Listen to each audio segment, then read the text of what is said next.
you did this for what? Why not?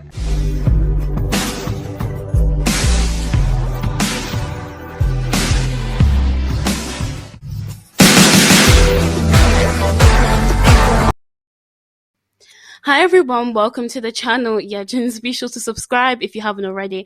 Okay, so if you're not completely up to date with the drama going on surrounding K-pop YouTubers, I'm just gonna debrief you, okay?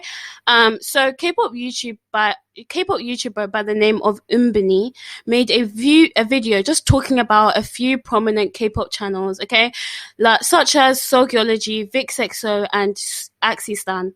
These three were outed for basically talking crap about various YouTubers that also happen to make K-pop content as well. So these YouTubers were Eunice, Sujin's Love, Irene's Filter, and Onyongseo. So yeah, these are just K-pop channels, and they were basically in a Discord just talking the most crap about them. And if you guys do want a full rundown on the situation, then please check out Umbini's video. I'm going to link it in the description, but please watch this video before you watch that one, okay? Because I am going to be talking about my opinion. I'm going to give my own insight on the situation, and I will be adding some juicy my commentary will be very juicy. I'm also going to be talking about things that will resonate with you guys and you guys can relate to. And I'm just going to provide some insight. You guys, okay, it's going to be a good time. So just stick around to hear my commentary and then check out the video after this one. But before I begin, honestly, this is not the first K-pop related drama that's taken place. Okay, if y'all remember the Velvet Mochi and Revolver Sush drama, if y'all remember, please go in the comment section and let me know straight away, because girl, that was a lot. Okay, it was crazy. Yeah, this there's nothing new here. Okay, we all knew this is the second drama that I've seen. But honestly, K-pop content making is so beautiful in my opinion. It gives ordinary consumers an outlet to post videos on K-pop, and just any hobby in general should be enjoyable. And it's clear this is just no longer the case. In fact, the K-pop YouTubers I was talking about earlier, they issued some apologies. So vixxo's apology was the most interesting to read in my opinion. All three of them issued apologies, but vixxo said in hers, which if you guys go on their channels, on their community tabs, they had a Google Doc link where they left their apologies. So yeah, go read it, because honestly, girl, it was intense. But vixxo did state that her gaining a few thousand subscribers made her become egotistical, in the sense that people were praising her videos, her content, her editing, and it got to the point where she just kind of felt a little bit superior. Like, everybody keeps telling me I'm so amazing, my videos are great, I love your editing, I love your channel, I love your videos, I love everything. You're gonna feel a little superior. Now obviously not everybody is gonna feel above everybody else, but she admitted in her apology that that's how she felt. And she just kind of just became a little bit too big for her own boots. And she did say that because she herself was overly critical about her channel, she felt she could do it to others. Now, I will say that regardless, what she did is wrong. But I will say, at least, I will give her, just say, it's good that she could admit that what she did was wrong. Because I'm not gonna sit here and lie. Not everybody's gonna sit up here and admit to the fact that they were wrong or they messed up. Not everybody will do that. Not everybody will admit their flaws, because we're all human and we're all gonna do something that isn't perfect, and we're all gonna have certain character traits that aren't, they're just a bit not great. Okay, everybody has a character trait that other people don't like, and that's the truth. So for her to admit it, I have to give her props.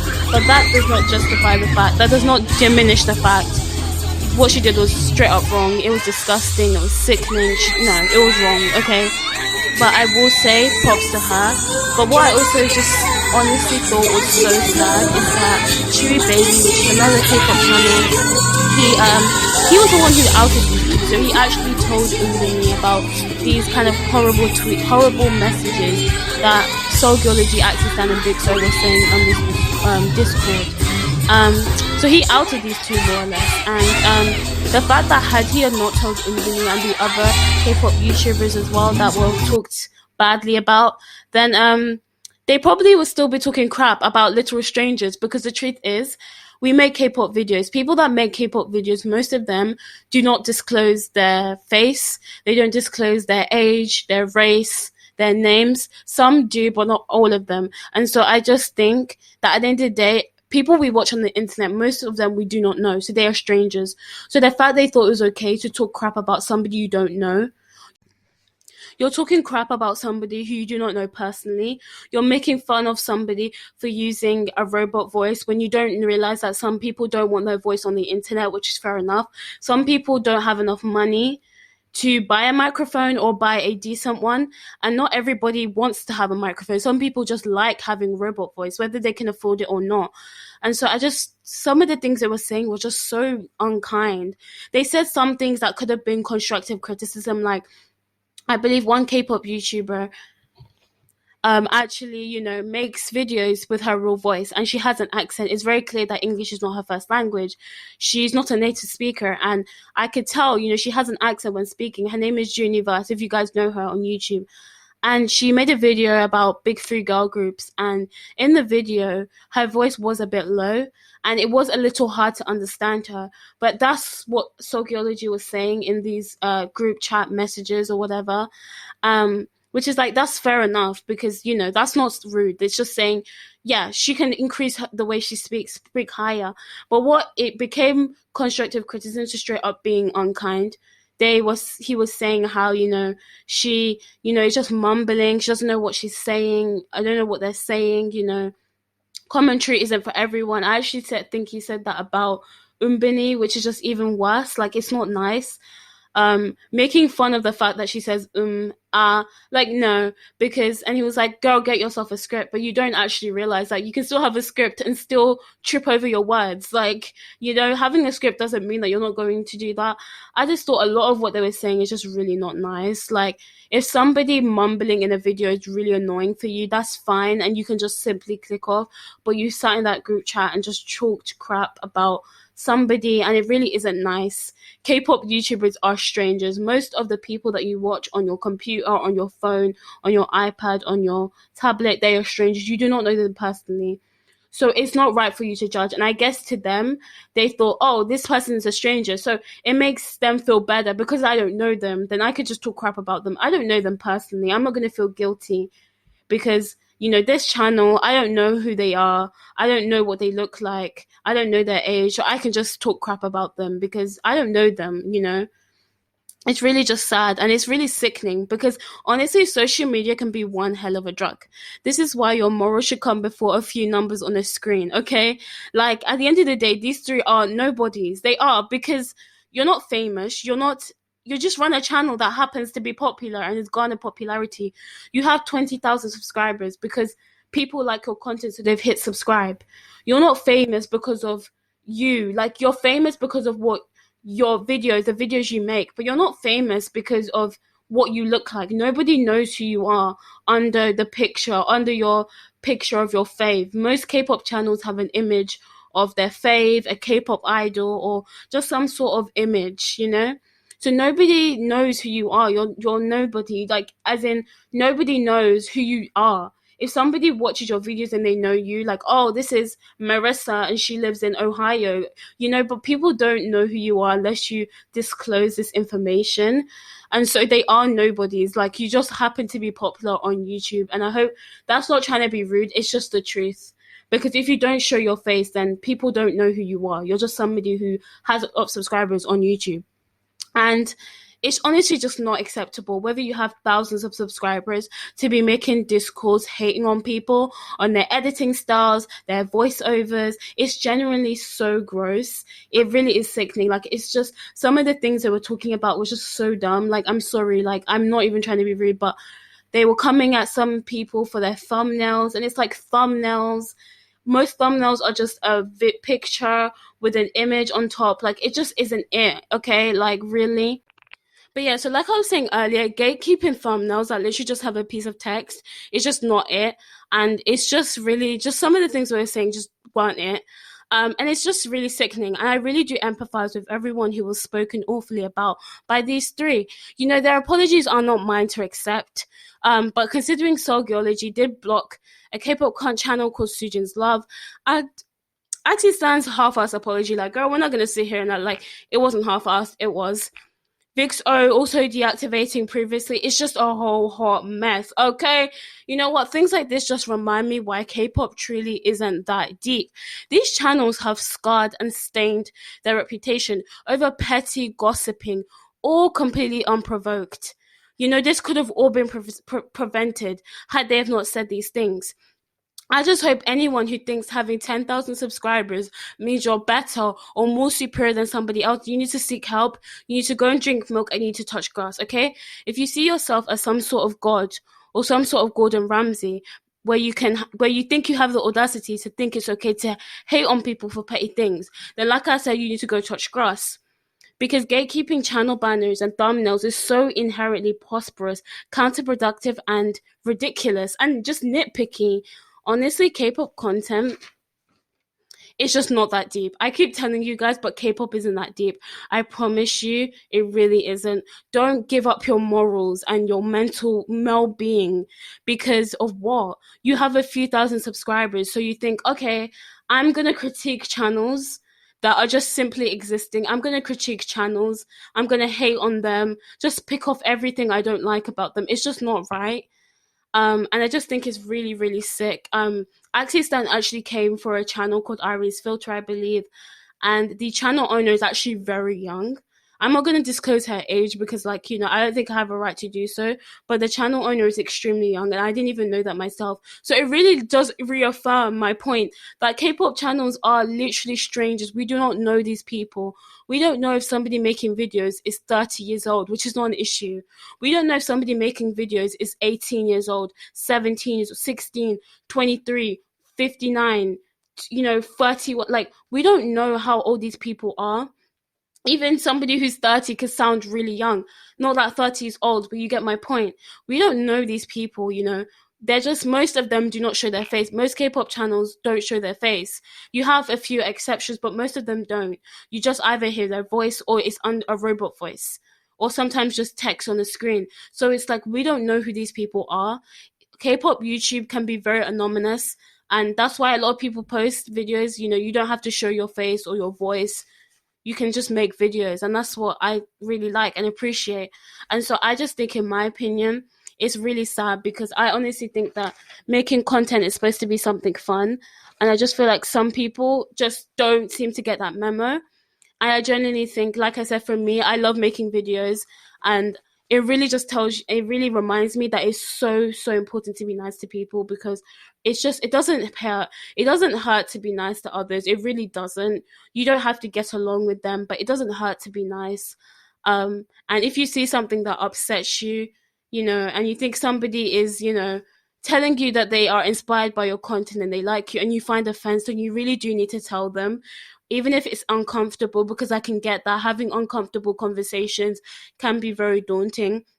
But the thing is, vixx, or her channel inspired Umbini, and she did make some of her videos similar to vixxo. And vixxo was actually told, like, Umbi did actually DM her saying, like, hey, I did kind of copy some of the things you use in your video, but that's because I take inspiration. You know, from my personal opinion, I wouldn't find that an issue, but that's just me. I can't speak for Vix. Like, if she has an issue, then that's her. But it was just wrong, you know, of her to say, oh, that's fine. And she also did credit her when she did make a video that was very similar to her own. She said it was fine and she said she had no issue, but then in secret she was actually did have an issue and was just really, really upset with the fact that she was, you know, taking inspiration from her channel. And it's like, okay, but you should have just said that to her face. And even if it came across rude, you can say it in a nice way, because I personally feel like I'm pretty sure she would have appreciated it more if you had have said it to her face rather than talk crap about it to your other YouTube clicks or whatever. It's just all of them messed up really bad in every single way, and I honestly hope that they're. But yeah, so like I said, I really just hope that their apologies are sincere, because if they're not, then that's even worse. I genuinely do hope that it is sincere. Like I said earlier, it's not my apology to accept, so I hope that all of the people they've offended, they accept it or they don't. You know, I really wouldn't really care. I would understand if some of them don't, because honestly, there was actually one YouTuber, I believe, called Eunice, who just straight up was like, don't. She was also she or he was targeted. they were also talking crap about her channel, he or she's channel, sorry. And she was just straight up said, like, I kind of don't care what they've got to say about me. I'm going to move on with my life. And honestly, can I just say, girl, I appreciate that approach. I really do. She didn't even make a video on it. Some of these channels, like Irene's Filter, Juniverse, and Unyoungsayer, they did make videos talking about what had happened. Whereas Eunice was like, I'm not even going to make a video. I'm not going to acknowledge it. So I honestly do. I commend her because honestly, that's the kind of attitude that we want, okay? That's not everybody can do that, but I really do appreciate that. Because at the end of the day, the internet is honestly just a source of entertainment for people. It's a source of escapism as well. And I just don't seem to understand. Didn't really realize that gossiping and petty behavior was also going to be on the internet. I really didn't.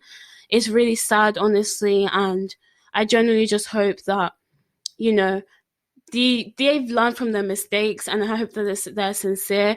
Of course, if they aren't sincere, then I'm pretty sure we'll find out the next few months, because what happened today, March 18th, when I'm recording this, I found out the news like today, March 18th, and I'm hoping that this never happens again. But if it does, then I'm sure in 5 months' time, there's going to be another video talking about Axistan did this or Seulgiology on vixxo. I really hope they've learned from what they've done.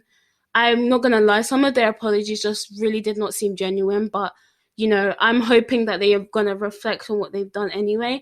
So, yeah, I think that kind of concludes my commentary. I hope you guys gained something. You brought a newfound perspective. I thought I would, you know, say my own opinion, but also add things that you guys can resonate with, because this drama has taught us a lot of things. A lot of people say, why are K-pop channels so toxic? Well, girl, I'm going to answer that for you, okay? K-pop channels are toxic because a lot of them, some of them, you know, when they start gaining a couple of subscribers, especially when they're hitting 30K, 20K, they're going into the, you know, Ks. Especially when you're like 20K, they can start thinking like, oh, I'm superior, you know, I'm better than others. When you look at other channels that are just at their first 100 or first 200, it's like, oh, I have so many people subscribe to me, so many people watch my videos, so many people like my videos, so many people comment. I get 50,000 comments in 1 hour. I get thousands of people watching my content, thousands of people liking, sharing, all this. And it's like they start to feel a sense of superiority, and they think that, oh, you know, I'm kind of just better than everyone else. You know, my channel must have meant something for me to have 50,000 subscribers. All these other channels are at 100, so I must be better than everyone else. That's not the truth. The truth is, honestly, a lot of these channels with thousands of subscribers, they've definitely worked hard for it, but sometimes it can be down to luck, because the truth is, sometimes one of your videos, YouTube just pushes really hard on the algorithm. And when YouTube pushes your video, more people can see the video. If you've posted a video and it's not getting pushed by YouTube, then of course you're only going to get a few thousand views, or a few hundred views.